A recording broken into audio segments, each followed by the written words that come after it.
Bonjour à tous, merci de nous rejoindre pour ce nouveau webinaire que nous faisons avec KPMG comme régulièrement pour faire le point, parler de fiscalité en général. Et bien là, on va faire une sorte de point de fin d'année, mais surtout de point pour le début de l'année prochaine.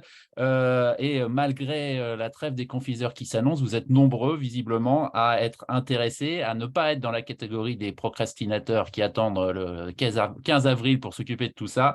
On vous en félicite Georges et Christina ne diront pas le contraire. Merci à tous les deux d'être là pour parler de notre sujet du jour qui sont des conseils pour votre planification fiscale, à la fois pour les business et pour les particuliers. Et c'est comme ça qu'on va diviser ce webinaire en parlant d'abord particulier, ensuite business, avec dans l'ordre d'apparition à l'écran Christina Cure, qui est Senior Manager KPMG, basée à New York et qui parlera de la partie individuelle que vous connaissez déjà si vous participez régulièrement à ces webinaires, et Georges Gans, que lui, vous connaissez sûrement, puisqu'il a fait tous les webinaires KPMG avec French Morning ces 2 dernières années, qui lui nous parlera de la partie business. Merci encore à tous les deux d'être là. Comme d'habitude, si vous avez des questions, n'hésitez pas, vous pouvez les poser dans le chat. Si vous nous suivez sur le Zoom, c'est le meilleur moment. Il y a un petit bouton chat ou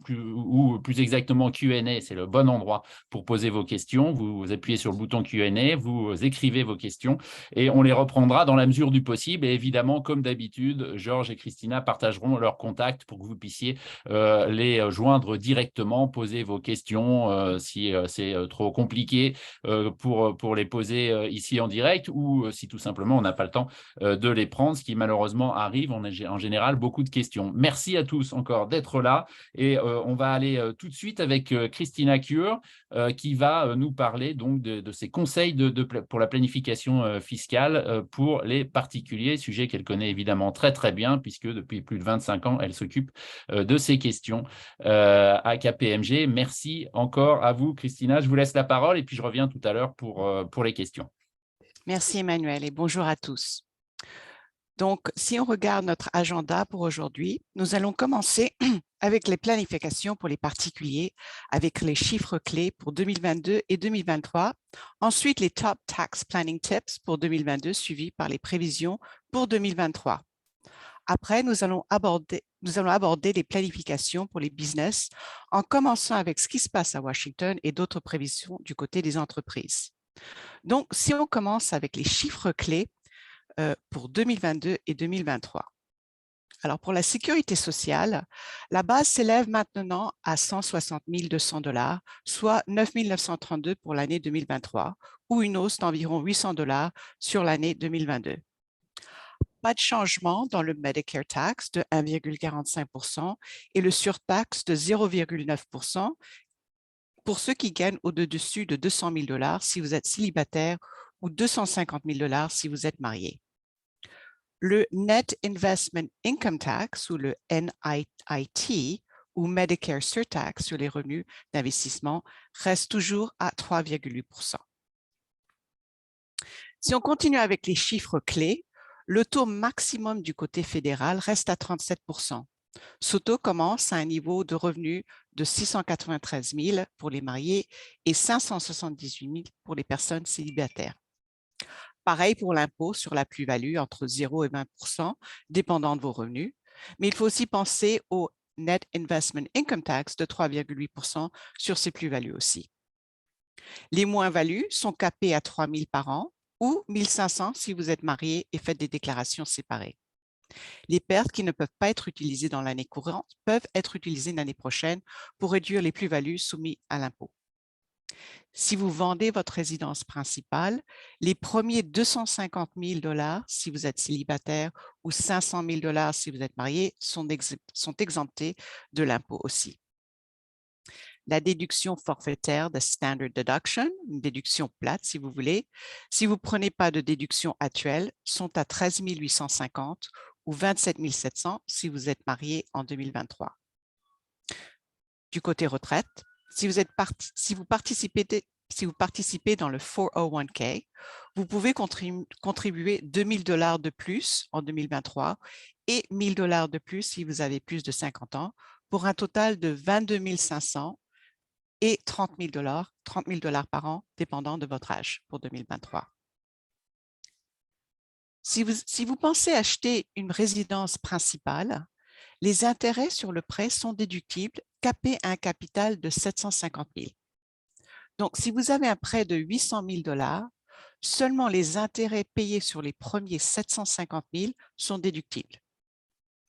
Si vous avez pris un prêt avant le 15 décembre 2017, la limite est toujours de 1 million.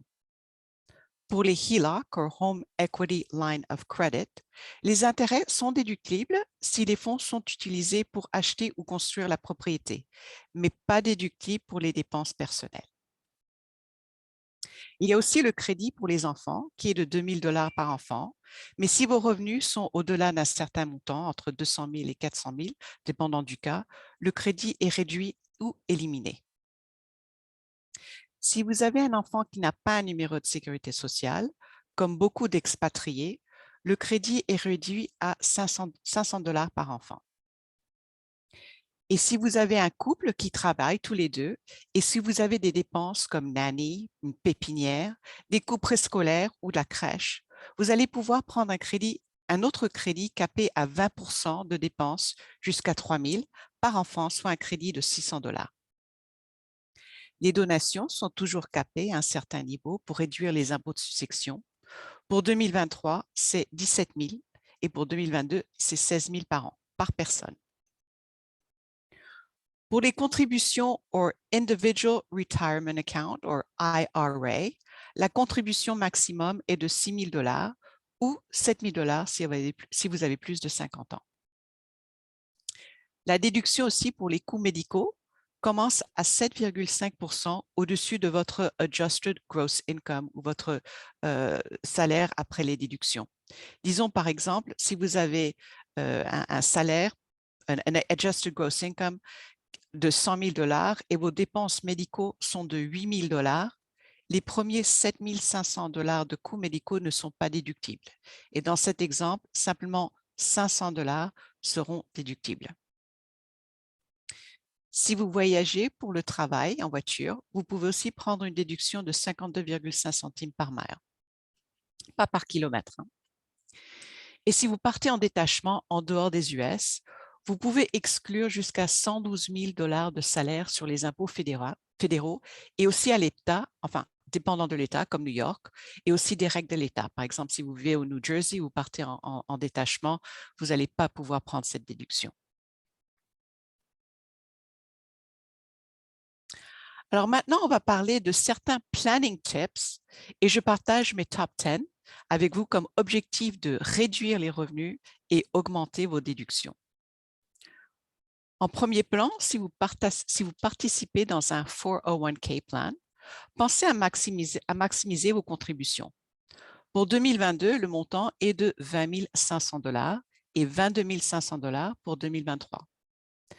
Si vous avez 50 ans, vous pouvez aussi faire une contribution additionnelle de 6 500 $ ou 7 500 pour l'année 2023. Donc, ces contributions sont toujours sujettes à la sécurité sociale, mais pas à l'impôt fédéral et à l'État. En général, votre entreprise aussi fait une contribution en base du pourcentage de vos contributions et l'impôt est différé lorsque vous sortez l'argent du 401k après l'âge de 59,5. Pensez aussi faire une contribution à un IRA, Individual Retirement Account. Le maximum est de 6 000 $, 7 000 $ si vous avez plus de 50 ans. Ces déductions peuvent être déductibles ou non déductibles et les revenus sont différés à l'impôt fédéral et de l'État. Aussi, numéro 3, au lieu de payer le gouvernement vos impôts, pensez réduire vos impôts pour maximiser vos contributions à des charités. Le maximum que vous pouvez contribuer durant l'année est 60 % de vos revenus annuels. Donc, si vous gagnez 100 000 $, vous pouvez faire une contribution jusqu'à 60 000 $. Si vous pensez acheter une maison ou un appartement et avez des prêts personnels, pensez maximiser votre prêt pour avoir des fonds additionnels pour payer vos prêts personnels comme des cartes de crédit. Si vous avez des moins-values, pensez aussi optimiser ces pertes contre vos plus-values de l'année courante. Aussi, pensez à augmenter vos contributions avec votre employeur sur un HSA ou Health Savings Account et le FSA qui est le Flexible Savings Account si vous avez des dépenses médicaux. Ça fonctionne comme une marge de crédit où vous contribuez une partie de votre salaire à ces comptes et vous êtes remboursé chaque fois que vous présentez une facture médicale. Les montants que vous contribuez ne sont pas taxables, donc réduisez votre base soumise à l'impôt. Si vous avez des enfants à l'université, pensez contribuer au 529 College Savings Plan. Par exemple, 5 000 par an par une personne qui peut réduire votre impôt sur l'État. Par exemple, si vous êtes marié et contribuez 10 000 $ durant l'année, 5 000 chacun, et vivez dans la ville de New York, le tax savings est de plus de 800 $. Si vous avez pris un prêt sur votre 401k durant le COVID, durant la période du COVID, où vous pouvez prendre un prêt jusqu'à 100 000 $ et ne le réinvestit pas, vous avez le choix de payer ces impôts sur 3 ans. Donc, cette année doit être la dernière année pour payer cet impôt. Pensez aussi à transférer vos investissements à vos enfants comme donation. Le maximum par individu est de 16 000 en 2022 et 17 000 en 2023. Ça, c'est le gifts que vous pouvez donner à vos enfants. Finalement, pensez faire un paiement pour le 4e trimestre pour éviter les underpayment penalties. Il faut au moins payer 90% de l'impôt de l'année courante avant le 15 janvier ou soit payer 100% à 110% de l'impôt de l'année précédente, dépendant de vos revenus, ou finalement présenter votre déclaration au 31 janvier et payer l'impôt final.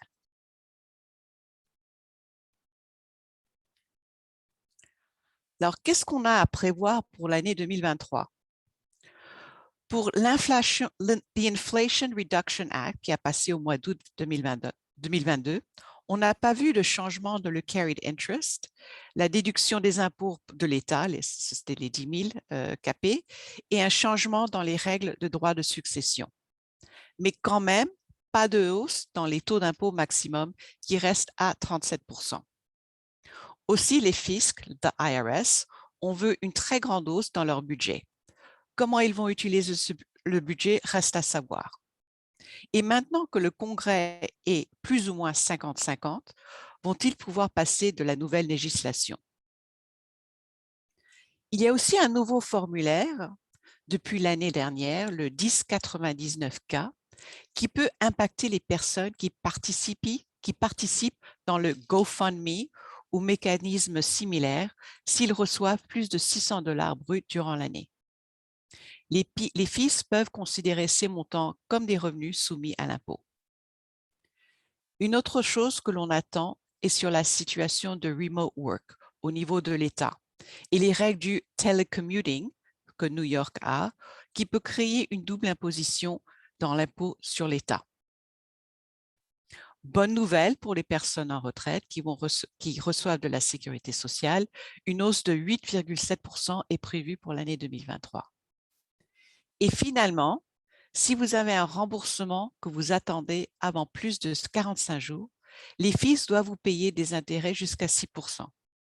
En revanche, si vous devez de l'argent, c'est 6% d'intérêt à vous de payer. Et maintenant, je passe le relais à Georges Gans qui va vous parler des provisions sur les entreprises. Merci Christina et merci Emmanuel pour nous avoir sur ce webinaire. C'est un plaisir d'être de retour avec tout le monde. Donc, ce que je vais passer les prochaines 20-25 minutes, en fait, discuter 4 sujets. Le premier, c'est un petit récap des lois qui ont déjà passé cette année au niveau fiscal.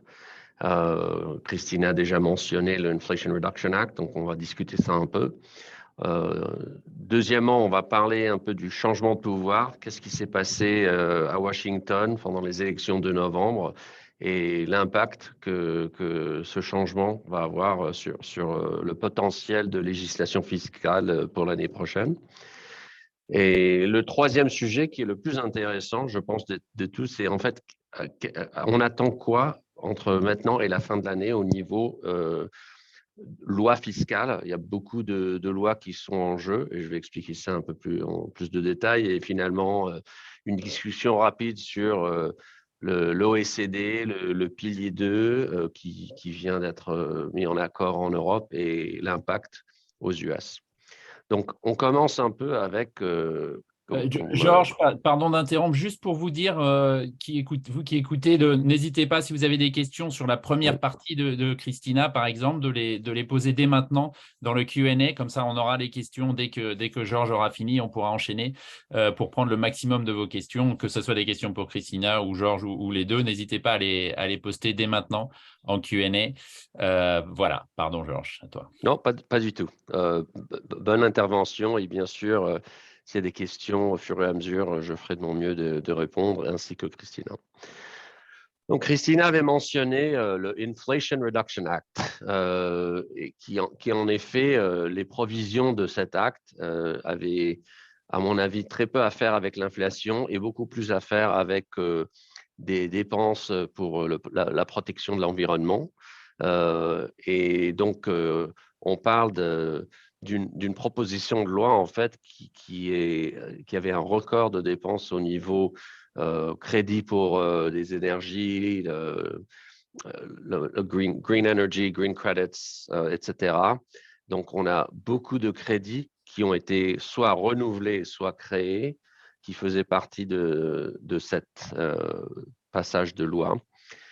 Ce crédit impacte surtout les sociétés qui sont dans le monde de l'énergie, mais pas seulement. Il y a aussi des crédits qui sont là pour les autres sociétés qui ont des dépenses pour réduire leur carbon footprint.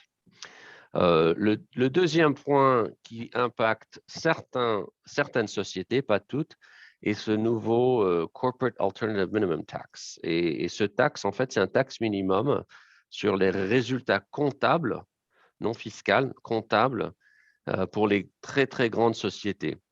Et en fait, c'est cette nouveau taxe qui va payer pour tous ces crédits, ces nouveaux crédits et ces nouveaux bénéfices pour les dépenses qui bénéficient l'environnement. Donc, comment est-ce que ça marche, ce nouveau taxe? C'est pour les sociétés qui ont un résultat comptable avant taxe de au-delà de 1 milliard de dollars. Et ce résultat, c'est sur une moyenne de 3 ans. Donc, il rentre en force le 1er janvier 2023.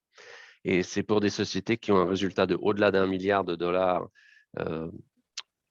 pour 2019, 20 et 21. Pardon, 2020, 21 et 22 en moyenne. Pour les sociétés étrangères, qui sont ce qui est intéressant pour vous, la plupart de vous, j'imagine, travaillent pour des sociétés étrangères, françaises, qui ont des filiales aux US.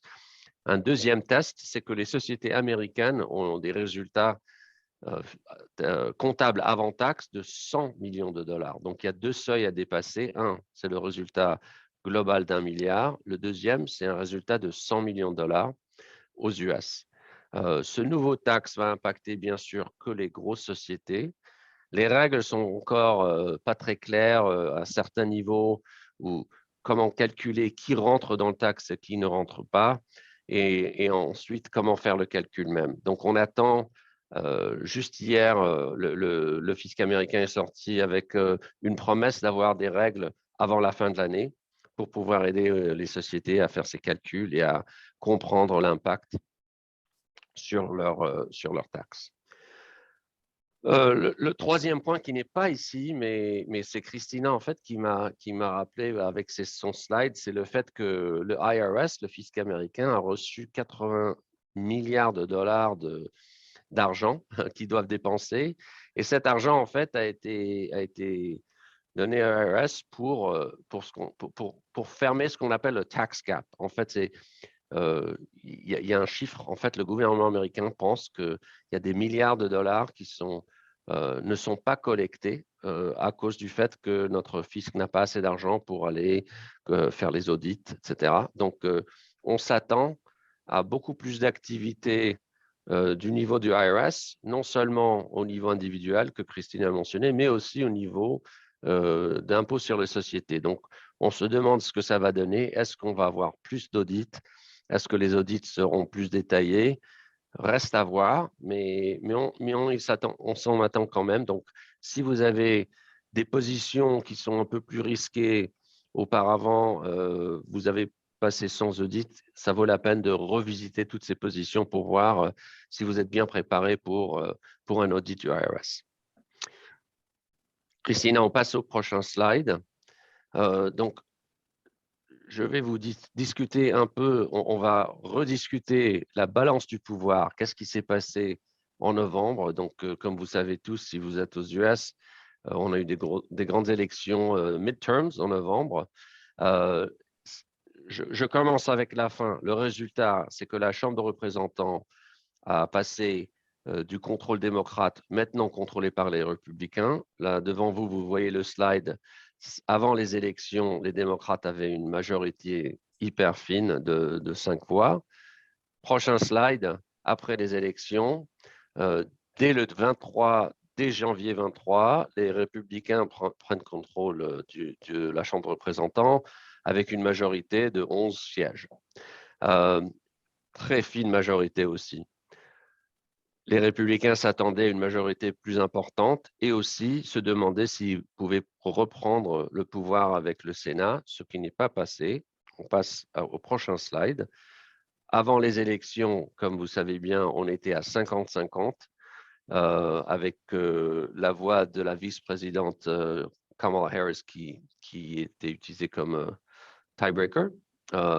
Après ces élections, en fait, les républicains ont perdu un siège et donc, si on passe au prochain slide, c'était le siège de la Pennsylvanie qui a été perdu. Et donc maintenant, les démocrates ont une vraie majorité de 51 et n'ont plus besoin de la brise-voix de Kamala Harris. Ce que ça va dire en fait, on revient en fait que maintenant les démocrates ont perdu le contrôle du Congrès en total. Et ce qui nous dit, c'est que les 2 prochaines années seront probablement assez calmes ou avec pas grand-chose au niveau de législation fiscale ou autre d'ailleurs, puisque maintenant le vote doit passer par une chambre républicaine et un Sénat démocrate. Et on sait très bien que la tension entre ces 2 partis à Washington ne fait qu'augmenter. Et donc, si on s'attendait à des changements de loi avant, aujourd'hui, on peut se dire, au moins, ça nous donne un certain niveau de certainté au niveau des règles fiscales pour les sociétés ou pour les individus, d'ailleurs, que rien va ne se passer avant les élections présidentielles de 2024. Prochain slide, Christina. Ça, c'est juste pour vous donner un peu d'informations. Les prochaines élections de 2024 auront ces États en jeu au niveau du Sénat et a priori, ils devraient favoriser les républicains parce que les sièges démocrates qui vont être réélus, il y en a pas mal qui sont dans des États républicains où les sièges sont à risque. Donc, les républicains sont optimistes de reprendre le contrôle du Sénat en 2024. La Chambre de représentants, je pense, va être toujours en balance entre les républicains et les démocrates. Et ça dépend vraiment en fin de compte, qui gagne la Maison-Blanche, qui a aussi beaucoup d'impact sur le reste. Dernier slide politique avant qu'on rentre dans notre le prochain sujet, c'est vous montrer en fait l'historique de ce qui se passe avec les sièges du Sénat et les sièges de la Chambre de représentants après une élection présidentielle. Donc, si on regarde 2022, les démocrates ont en fait gagné un siège du Sénat, mais en fait, ils en ont perdu 10 dans la Chambre de représentants. Ce qui n'est pas montré ici, c'est que la raison pour laquelle les sièges qui ont été perdus étaient moins que prévu, c'est qu'en 2020, quand Biden a gagné les élections, les démocrates ont perdu une trentaine de sièges. Donc, en fin de compte, si on combine les deux, on arrive à 40 sièges qui ont changé de main entre les démocrates et les républicains, entre les élections de 2020 et de 2022. Et donc, on arrive à peu près à la même moyenne. Mais tout ça, c'est pour montrer que c'est assez normal de perdre des sièges quand il y a un président de l'autre parti. Prochain slide, Christina. Alors, comme j'ai promis, je pense que ce sujet est le plus intéressant des trois. C'est ce qu'on appelle the lame duck session. Donc, maintenant, on a en fait un congrès qui sait que son dernier jour va être le 31 décembre. Et le 1er janvier, le pouvoir change demain. Mais on a quand même beaucoup d'initiatives législatives qui doivent être adressées pendant ces dernières semaines de 2022. Si on passe, alors, tout d'abord, on commence avec le fait que notre gouvernement, le budget du gouvernement est seulement jusque ce vendredi, le 23, avant que le gouvernement, en fait, continue sans budget. Alors, les deux parties, en fait, sont en train de négocier un package qui a l'air d'être de bien aller. Les dernières nouvelles que j'ai lues ce matin, c'est que les partis se sont mis d'accord pour un budget de 1,7 trillion, je crois, comme ça se prononce, trillion de dollars, pour en fait donner un budget au gouvernement jusqu'à la fin de l'année fiscale, qui est le 30 septembre 23. Alors, une partie de ce budget, en fait, les discussions, chaque fin d'année, on discute toujours ce fameux Extenders Package. Donc, on regarde les lois fiscales qui rentrent en force, les lois fiscales qui sont en train d'expirer, et on se demande est-ce qu'il y aura des extensions des lois. Les lois les plus importantes au niveau des sociétés, c'est une loi qui est rentrée en fait en force en début de l'année, le 1er janvier 22, qui a à voir avec les dépenses de R&D, de Research and Development. Telle que la loi est écrite maintenant, les sociétés qui ont des dépenses de R&D doivent capitaliser ces dépenses et les amortir sur une période de 5 ans pour les dépenses domestiques US et 15 ans sur des dépenses étrangères. Ce changement est un changement très, très important pour les sociétés qui sont dans le high-tech ou dans les pharmaceuticals. Donc, c'est un impact énorme négatif que les deux côtés, en fait, républicains et démocrates, aimeraient bien enlever de la loi et remettre la loi ancienne où ces dépenses peuvent être dépensées immédiatement. Malheureusement, comme tout à Washington, ce sujet est devenu très politique aussi parce que la partie démocrate est très intéressée à continuer à donner un crédit, ce qu'on appelle le Child Tax Credit. Et ça, c'est plutôt le côté de Christina, c'est un bénéfice pour les familles et les individus qui ont des enfants. Pendant le COVID, ce crédit, qui est remboursable d'ailleurs, a augmenté de $2 000 à $4 000 et la partie démocrate maintenant veut garder cette somme très élevée. La partie républicaine, par contre, ne veut pas, en citant que plus de dépenses gouvernementales ne sont pas bonnes pour l'inflation et en général, vouloir contrôler le budget.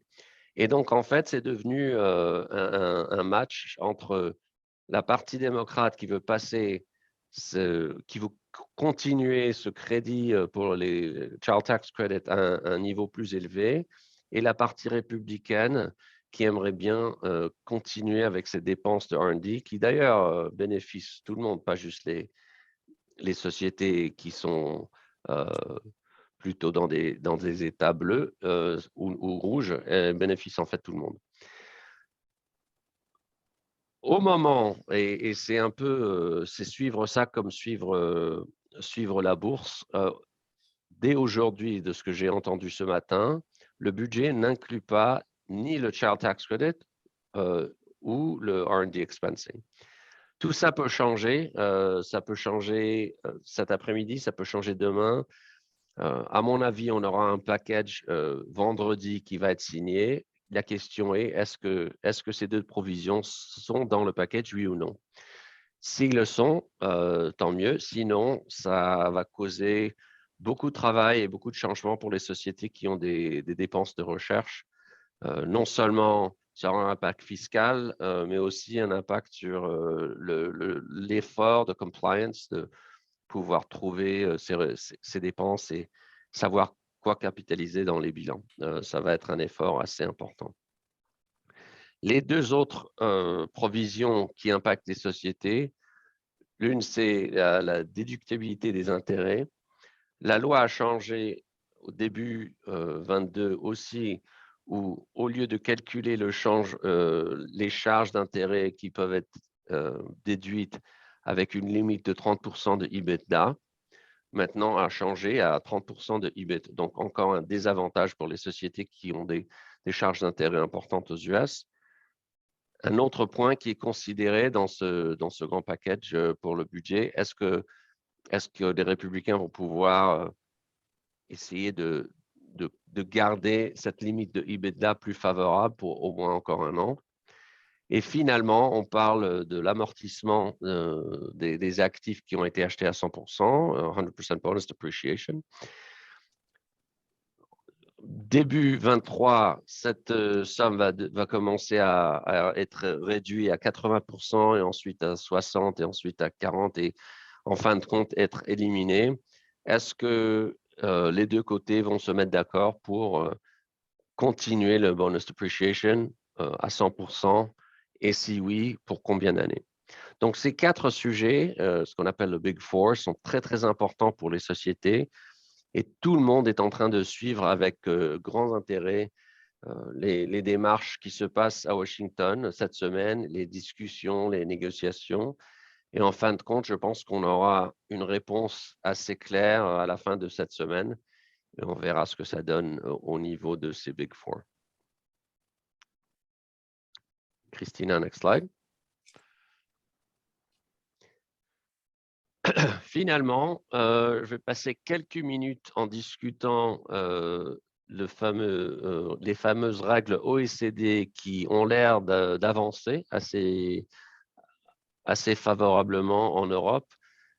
Si vous avez pris attention au développement en Europe, dernièrement, la communauté européenne s'est mise d'accord pour adopter le pilier numéro 2, Pillar 2, qui en fait dit qu'on aura un taxe minimum global à 15% et que les pays auront droit à imposer un taxe supplémentaire, un top-up tax, pour les sociétés qui en fin de compte, n'ont pas un taux global minimal de 15%. J'explique ça d'une manière très, très, très haut niveau. Il y a beaucoup de complexité en comment calculer ce taux et comment calculer le fait qu'une société tombe ou ne tombe pas en dessus ou au-dessous du seuil. Mais en fin de compte, ce développement est très important parce que ce qui veut dire que on aura probablement 2024, on aura un taux minimum global de 15% pour les sociétés européennes, ce qui va aussi impacter les sociétés américaines d'ailleurs qui ont des opérations dans ces pays. Ce que ça veut dire pour les US au niveau loi fiscale, les US n'ont pas adopté pilier 2 pour l'instant. Les US ont un taux global minimal qui est passé par une loi différente qui a été passée avec la réforme Trump. C'est la fameuse loi de GILTI. Mais ce taux minimal n'est pas à un niveau de 15%, c'est plutôt un niveau de 13,3% à peu près. Donc, si les US veulent participer dans ce pilier 2, il fera un acte de congrès, il fera passer une loi qui va adopter les lois du pilier 2. Le problème, comme j'avais discuté auparavant et comme on avait vu que maintenant on a un congrès qui est divisé entre les républicains et les démocrates et que les républicains en général ne sont pas ne favorise pas trop pilier 2. Est-ce que les US vont pouvoir passer une loi pour adopter pilier 2 dans les 2 dernières années? Reste à voir. Et si oui, quelle sera cette forme de loi? Est-ce qu'on va simplement prendre les lois de Guilty et augmenter le taux, ou est-ce qu'il va falloir changer vraiment le système d'une manière un peu plus importante pour adopter ces lois?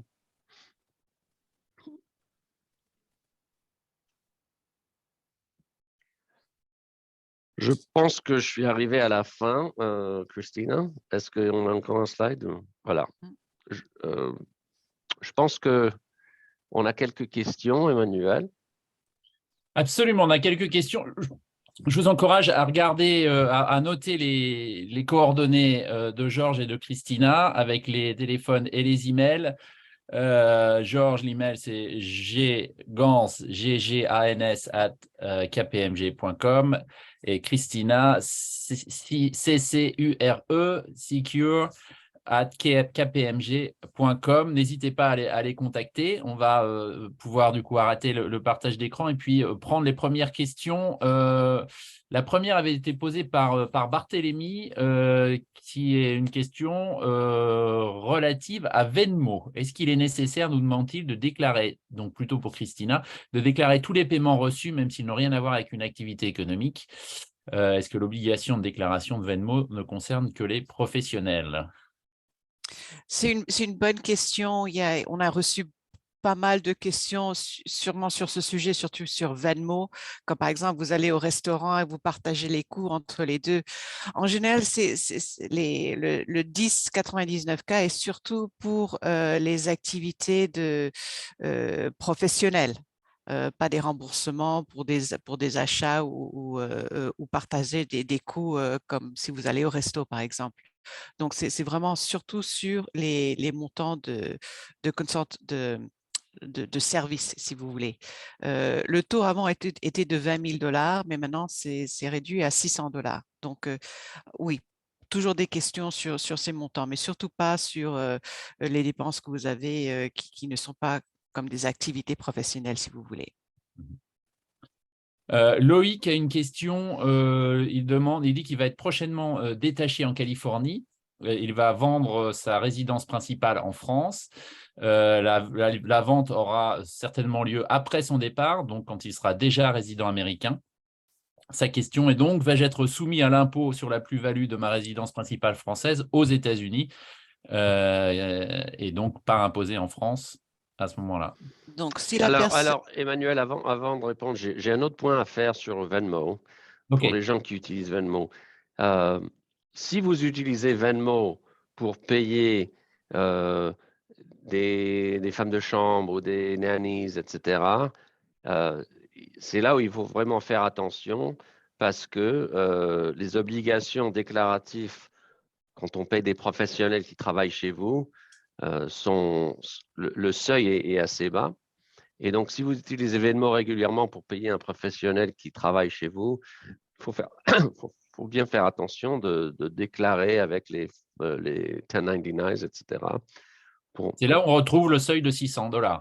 Voilà, c'est là où il faut bien être couvert et savoir. Et si vous avez... et d'ailleurs, Venmo et PayPal, d'ailleurs, ont une obligation eux-mêmes de, s'ils voient des paiements réguliers, de vous envoyer un 1099. Maintenant, ce que je comprends, c'est qu'ils ne le font pas régulièrement, mais juste un point à voir. Et aussi pour, par exemple, les femmes de chambre, enfin les personnes, par exemple, qui s'occupent de vos enfants, vous avez, c'est tout un autre sujet sur le nanny tax. Ouais. Les thresholds sont un peu différents, un peu plus hauts que 600 $, mais vous avez aussi l'impôt, la sécurité sociale à payer comme employeur de cette personne, etc. Donc, ça c'est une autre conversation au sujet du nanny tax. On peut peut-être arrêter de partager l'écran, on le repartagera à la fin, comme ça on vous verra mieux quand vous parlez. Et juste donc pour répondre à Loïc, qui encore une fois a parlé de sa vente de maison alors qu'il est sur le point de déménager. Donc une fois qu'il sera aux États-Unis et résident fiscal, qu'est-ce qu'il advient de la vente de sa maison en France? Alors premièrement, s'il est considéré comme résident au moment où il vend la propriété, donc plus de 183 jours dans l'année courante. Donc, s'il arrive en 2023 et il ferme la vente de la propriété en France quand il est en Californie, il va être taxé sur ses revenus mondiaux qui incluent la plus-value sur la vente de la maison ou de l'appartement. Quand vous vendez une propriété en dehors des États-Unis, il faut aussi convertir les montants avec le taux de change à la date de l'achat et au taux de change à la date de vente. Donc, dépendant du taux de change, peut-être il y a une plus-value, peut-être il y a une moins-value.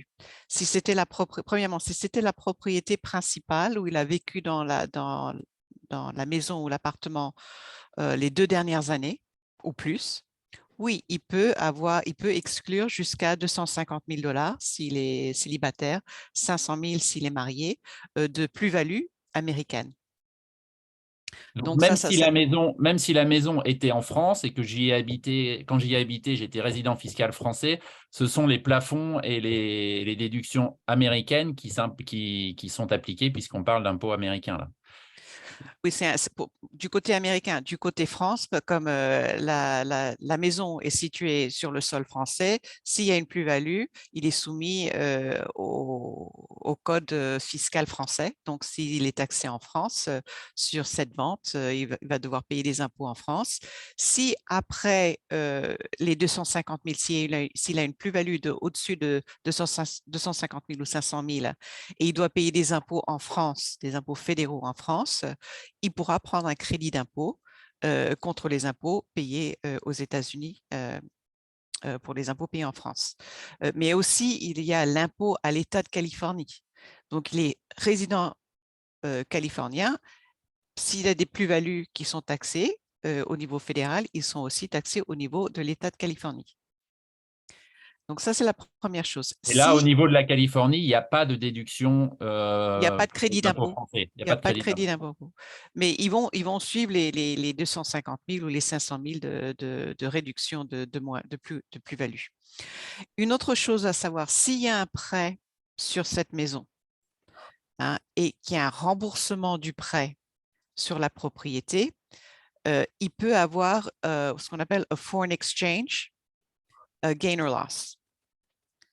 S'il y a une plus-value sur le changement de taux entre le euro et le dollar, il y a aussi probablement des impôts à payer sur la plus-value sur le changement de taux de change.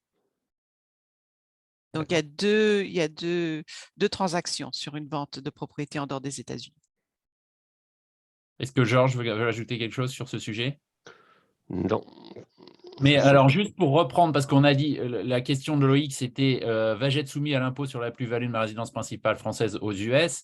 Donc, a priori, oui, mais il y a quand même au départ un calcul de l'impôt dû en France. Puisque la maison étant en France, il y a quand même le fisc français va aussi intervenir. Mais la plus-value, le calcul de plus-value peut être différent que le calcul de plus-value français et américain, parce il faut aussi prendre en compte, donc s'il achète une maison, disons, à 100 000 $, 100 000 €, on prend le taux, il y a 5 ans, on prend le taux de change entre les États-Unis et l'US il y a 5 ans, on convertit les 100 000 à ce taux de change, et ensuite, disons qu'il vend la maison à 500 000 l'année prochaine, on prend le taux de change à la date où il vend la propriété en 2023 et on compare les deux chiffres pour voir s'il y a une plus-value ou une moins-value. Donc, en France, ça peut être 400 000 €, mais aux États-Unis, ça peut être un chiffre différent, dépendant du taux de change. D'accord. Mais juste pour être clair, il aura bien payé d'abord ses impôts, l'impôt sur la plus-value en France, même s'il est résident fiscal américain. Il paye l'impôt sur la plus-value en France. Et après, au moment où on déclare ses impôts aux États-Unis, là, on prend en compte le crédit d'impôt. Et éventuellement, on paye l'excès. S'il y a un excès d'impôt dû aux États-Unis, là, on doit payer cet excès. Donc, pas de double taxation, mais payer l'impôt le plus fort des deux pays. Voilà. Et est-ce que, de votre expérience, il peut rester effectivement une plus-value à payer aux États-Unis? La plus-value est habituellement plus forte. De quel côté des deux? Enfin, ça dépend surtout avec le taux de Impossible. change qui a changé. Maintenant, c'est surtout 1 à 1. Donc, peut-être il y aura une moins-value parce que s'il a acheté quelque chose à 1,2 et maintenant il vend quelque chose à 1, at par, peut-être la plus-value sera beaucoup plus faible qu'anticipé. Mais aussi à savoir, c'est que si il y a une plus-value sur la vente après les 250 000 ou les 500 000. Donc, il y a l'impôt à payer aux États-Unis, mais aussi probablement les 3,8% de Net Investment Income Tax à payer en plus. D'accord. Très bien. On va passer à la prochaine question de Jean-Luc qui s'adresse spécifiquement à Christina et vous demande de revenir sur le sujet du montant provisionnel d'impôt 2023 à régler avant la fin du 4e trimestre 2022 sur la base de l'impôt total dû pour 2022. Qu'advient-il si les revenus prévus pour 2023 sont substantiellement inférieurs aux revenus de 2022 ? Cette provision d'impôt pour 2023 peut-elle être calculée sur la base d'une estimation de revenus pour 2023 ? Non. Non, on regarde l'année courante et l'année précédente. Donc, il faut payer au moins 90% de vos impôts de l'année courante et quelquefois, vous ne pouvez pas savoir ça. Donc, a safe harbor rule, ce qu'on appelle the safe harbor rule, c'est payer au moins 100% de l'impôt de l'année précédente. Et si vous gagnez au-dessus de 150 000 $, c'est 110% de l'impôt de l'année précédente. Ou payer ou déclarer votre déclaration au 31 janvier 2023 et payer tout l'impôt que vous devez. D'accord. Mais 2023 en général n'est pas pris en considération pour déterminer quel impôt à payer pour le 4e trimestre. Très bien. Jean-Luc, une autre question. Ce n'est pas une question, c'est un conseil à Loïc qui lui conseille de parler à quelqu'un spécialisé sur la Californie avant de faire quoi que ce soit. L'imposition fiscale des résidents en Californie est élevée. Ah, on est d'accord. Personne. Georges? Oui, donc si on n'a plus de questions, il nous reste un peu de temps. J'aimerais revenir un peu sur le sujet des dépenses à R&D, recherche que j'avais discuté. Ce sujet, pourquoi c'est important? Parce qu'il y a des décisions à prendre avant la fin de l'année. Même si la loi reste en force et les coûts R&D sont à capitaliser, en fait, la manière dont le changement se fait, le IRS est sorti avec une procédure qui, en fait, en fin de compte, permet aux sociétés de garder ces dépenses pendant l'année 2022 et faire un changement de méthode en janvier 2023.